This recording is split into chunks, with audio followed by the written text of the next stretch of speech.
आजकल स्कूलों में 21st सेंचुरी स्किल के नाम पर एक बहुत बड़ी स्किल बेंची जा रही है, जिसको लोग क्रिएटिविटी कहते हैं, जिसको लोग रचनात्मकता कहते हैं। लेकिन क्या आपको पता है कि स्कूल या घर या समाज में हम बच्चे को क्रिएटिव बनाने के लिए जितनी कोशिशें करेंगे, जितना ज्यादा मेहनत करेंगे, जितना उसको प्रेशराइज करेंगे, जितना उसको कन्विंस करेंगे, जितना उसको परस्यूड करेंगे, उतनी बच्चे की नेचुरल क्रिएटिविटी कम होती चली जाएगी। ये उस बंद मुट्ठी में रेत को पकड़ने जैसी चीज है, जिसको जितना आप दबाओगे उतना आपके हाथ से निकलती चली जाएगी। तो क्रिएटिविटी, रचनात्मकता होती क्या है और इसका अपोजिट क्या होता है? यदि हमें किसी भी चीज को समझना है तो उसका अपोजिट भी समझना पड़ेगा। तो क्रिएटिविटी होती है जो एक बहुत ही स्वयं से मैनिफेस्ट होती है, जो हमारी एलिजिबिलिटी जितनी होती है नेचर के साथ अलाइन करने की, क्योंकि क्रिएटिव तो नेचर ही है। मतलब आप चाहो तो देख लीजिए, मतलब जिस तरीके के पेड़ हैं, हरे कलर की पत्तियां होती हैं, लेकिन अगर आप 100 पेड़ों की हरे कलर की पत्तियां भी साथ साथ रख दोगे ना, तो आपको उन सब में अंतर दिखेगा।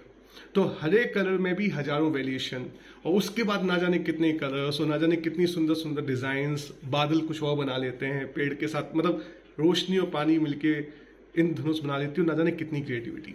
तो जब तक हम नेचर के साथ अलाइन नहीं होते हैं, तब तक हमारी स्पॉन्टेनिटी के साथ क्रिएटिविटी मैनिफेस्ट नहीं होती है। आज क्रिएटिविटी के नाम पर हमको इमेजिनेशन सिखाई जा रही है। इमेजिनेशन और क्रिएटिविटी एकदम अलग अलग चीजें हैं। क्रिएटिविटी अचानक से मैनिफेस्ट होती है when we are in sync with the nature, और जो इमेजिनेशन है इट कैन रन वाइल्ड। मतलब ये कुछ भी बना सकती है, जिसको भीड़ से सत्यापित करना पड़ता है कि देखो कितनी अच्छी क्रिएटिव आर्ट है। तो इमेजिनेशन क्रिएटिविटी का एकदम अपोजिट मैं बोलूंगा भाव है। तो इमेजिनेशन में क्या होता है कि हम वर्तमान में रुकने की जगह, जो वर्तमान में पूरी समग्रता से, पूरे टोटलिटी से वर्तमान को देख के अपनी क्रिएटिविटी मैनिफेस्ट करने की जगह हम कमजोर पड़ जाते हैं और वर्तमान से फिसल जाते हैं। तो हमने सामने एक सिचुएशन देखी जिसको एक क्रिएटिव सॉल्यूशन की जरूरत है, जैसे मान लीजिए कि इन्वायरमेंटल डिग्रेडेशन या क्लाइमेट चेंज। तो इस इन्वायरमेंटल डिग्रेडेशन, क्लाइमेट चेंज या समाज की कोई सी प्रॉब्लम आप देख लीजिए, ट्रैफिक, आप कोई भी, जितनी भी सरकार को प्रॉब्लम है कि गरीबी कैसे हटाएं, जितनी भी प्रॉब्लम्स हैं वर्तमान की, उनको आप समग्रता में देखे नहीं पाए और फिसल गए। तो आपने अपने कुछ रिपोर्ट्स बनाई, कोई स्ट्रेटेजी बनाई, तो पहले पास्ट के आधार पर, भूतकाल के आधार पर कुछ चीजों को जस्टिफाई किया, कुछ चीजों को निगेट किया, कुछ चीजों को एक्सेप्ट किया, और थोड़ा फ्यूचर में चले गए, सब्ज बाग दिखाने लगे कि ऐसा होगा, ऐसा होगा, ऐसा होगा, ऐसा होगा। तो ये इमेजिनेशन है, जो तुक्का लग गया तो छोटी मोटी प्रॉब्लम सॉल्व हो जाएंगी, लेकिन उन सॉल्यूशंस में प्रॉब्लम के सीड्स ऑलरेडी पड़ चुके होते हैं। तो क्रिएटिविटी को क्या चाहिए होता है कि हम वर्तमान में रुकें, जितना करने के पहले चीजों को समझ सकें उतना समझें, थोड़ा देखें क्या मैनिफेस्ट हो रहा है, और जो मैनिफेस्ट हो रहा है उसको थोड़ा सा, अगर 2-3 विकल्प आ रहे हैं तो उसको वैल्यूज के आधार पे कि सबके लिए अच्छा होना चाहिए, प्रकृति के लिए भी अच्छा होना चाहिए, समाज के लिए भी अच्छा होना चाहिए, परिवार के लिए भी अच्छा होना चाहिए, खुद के लिए भी अच्छा होना चाहिए, और 7 जन्मों पुस्तकों के लिए अच्छा होना चाहिए। उन छोटे मोटे जो तोल होते हैं ना, छोटी तौल डायमंड्स की होती है, क्विंटल के भाव से तो लोहा बिका करता है। तो छोटे छोटे वैल्यूज हैं, उनसे उन विकल्पों को में से आपको एक चूज कर लेते हो और उसको मैनिफेस्ट करने में लग जाते हो। और वो जो क्रिएटिव सॉल्यूशंस होते हैं वो छोटे बीज के जैसे होते हैं, जैसे बरगद के, पीपल के, और उनको मैनिफेस्ट होते हुए में यदि उसमें शक्ति ज्यादा है तो जल्दी हो जाएंगे, समय आ गया तो जल्दी हो जाएंगे, वरना थोड़ा समय लगता है। तो क्रिएटिविटी जो होती है वो समझ के आधार पे होती है, और जो इमेजिनेशन होती है वो होती है धारणाओं के आधार पे, संवेदनाओं के आधार पे, बिलीव्स के आधार पे। तो जो हम बच्चे को फीड करते जाते हैं कि देखो इसको क्रिएटिव बोलते हैं, इसको क्रिएटिव बोलते हैं, ऐसा होता है, वैसा होता है, तो वो जो चीज है बच्चे के दिमाग में बैठ गई, एक बाहर से एक इम्पल्स आया और उन धारणाओं से रिफ्लेक्ट होकर चला गया, तो उसकी इमेजिनेशन वाइल्ड हो गई। वो यूट्यूब में क्लाइमेट चेंज सॉल्व करने लगते हैं, वो पॉवर्टी हटाने के लिए रिपोर्ट्स लिखने लगते हैं, वो कुछ झूठ को सत्यापित करने के लिए डेटा एनालिसिस करने लगते हैं, और दिल से महसूस करते हैं कि वो अच्छा कर रहे हैं। गलती उनकी नहीं है, गलती हमारी है कि हमने उनके दिमाग को धारणाओं से बांध दिया, संवेदनाओं से बांध दिया, इच्छाओं को पूरा करने से बांध दिया। तो उनकी जो इच्छा होते हैं, जो उनके विचार होते हैं, जो उनकी आशाएं होती हैं, वो बहुत ही सीमित दायरे में होती हैं। वो एक पर्टिकुलर रिजल्ट के पीछे भागते हैं जो उन्होंने अपने मन में सोच लिया कि ये समाधान है। वो समाधान को खोजते नहीं है, वो समाधान पैदा करते हैं अपने मन में और उसी के पीछे लोगों को लेके जाने लगते हैं। आज के नेता, आज के बिजनेसमैन यही तो कर रहे हैं। तो इच्छा, विचार और आशा ये आपको क्रिएटिव होने से रोकते हैं। और आपको क्रिएटिव होने के लिए सिर्फ एक काम करना होता है, आपको वर्तमान में समग्रता के साथ जीना आना चाहिए। तो यदि हम बच्चों को क्रिएटिव बनाना चाहते हैं तो उनको वर्तमान में रोके रखें। 1 से लेकर 10 साल की उम्र तक बच्चा यदि किसी काम को करने में थोड़ा सा इंटरेस्ट दिखा रहा है, जैसे कुछ छोटे बच्चे होते हैं, मैंने देखा मेरी बच्ची 6-7 साल की है, बड़ी तो थोड़ी बड़ी हो गई है।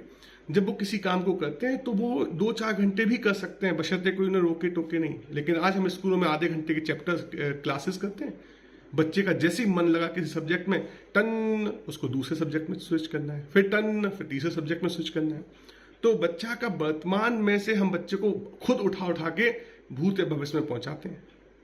क्लास में बैठ के हम अमेरिका की बात करते हैं जो बच्चे ने देखा ही नहीं, हम आर्कटिक की बात करते हैं, अंटार्कटिक की बात करते हैं, ऐसे ऐसे पेड़ों की बात करते हैं, बायोलॉजी में ऐसी ऐसी चीजों की बात करते हैं, फिजिक्स में ऐसी ऐसी चीजों की बात करते हैं, ज्योग्राफी में, जो बच्चे ने देखी नहीं है। तो जो बच्चे ने देखी नहीं, जो बच्चों की इंद्रियों ने महसूस ही नहीं की, जो उनके सेंसेस ने महसूस ही नहीं की, तो जो सेंसेस ने महसूस नहीं की वो चाहे कितनी अच्छी क्यों ना हो, वो नॉनसेंस होती है। तो आज हम बच्चों को नॉनसेंस पढ़वा रहे हैं और उनकी क्रिएटिविटी को हैम्पर कर रहे हैं, उनके इमेजिनेशन को स्ट्रॉन्ग कर रहे हैं। तो बच्चे कुछ भी सोचते हैं। मतलब आज का क्या बच्चों को देखिए जो अच्छे अच्छे स्कूलों में जा रहे हैं, वो कुछ भी सोचते हैं। वो सही सवाल करके भी सोचते हैं कि मैंने गलत किया, गलत सवाल करके भी सोचते हैं कि मैंने सही किया, कुछ भी सोचते हैं। तो कुछ भी सोचना क्रिएटिविटी नहीं है साथियों। क्रिएटिविटी ये होता है कि वर्तमान को समग्रता से आपने जितना ज्यादा हो सके, जितना समग्रता से हो सके उतना एब्जॉर्व किया, उसमें आपने जो वर्तमान में एब्जॉर्व किया उसमें आपने एक सिंपल सा लक्ष्य रखा कि मुझे अपने सभी वैल्यूज के साथ जस्टिफाई होनी चाहिए, ना सिर्फ मेरे लिए, मेरे परिवार के लिए, मेरे समाज के लिए, मानवता के लिए, जीव जंतुओं के लिए, प्राणियों के लिए, एनवायरमेंट के लिए और 7 पुस्तों के लिए, पीछे वाली 7 पुस्तों के लिए, सबके लिए अच्छा होना चाहिए। और जब आप ऑब्जर्वेशंस प्लस ए इंटेंशन, जो आपने अटेंशन दिया चीजों को, और जो इंटेंशन है, तो अटेंशन और इंटेंशन को जोड़ देते हैं तो एक एक्शन जो मैनिफेस्ट होता है वो क्रिएटिविटी कहलाती है। तो याद रखिए, creativity and imagination are 2 different things. Let us not get fooled by whatever they call is creativity. That is just imagination which is running wild and which is destroying our children.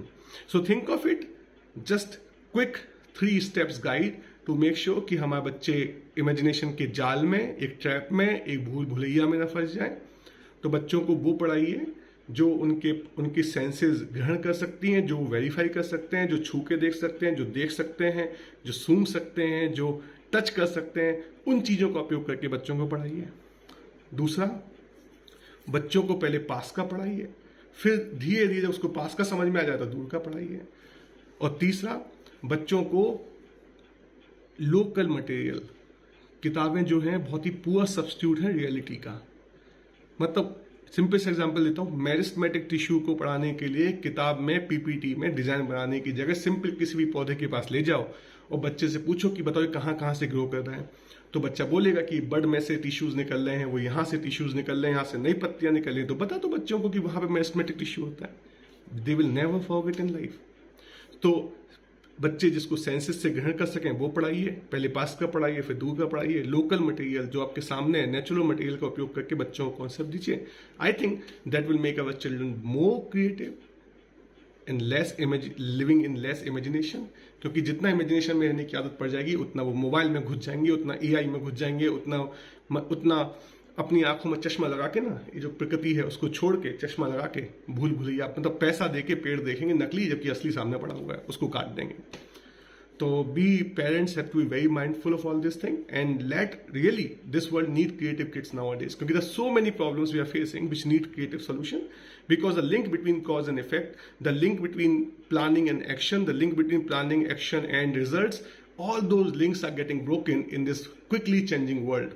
So we need complete beautiful solutions which are powered by human intentions of welfare of everybody, not just our own body and a mind. Thank you very much. Let us pray that our children gets creative. Thank you.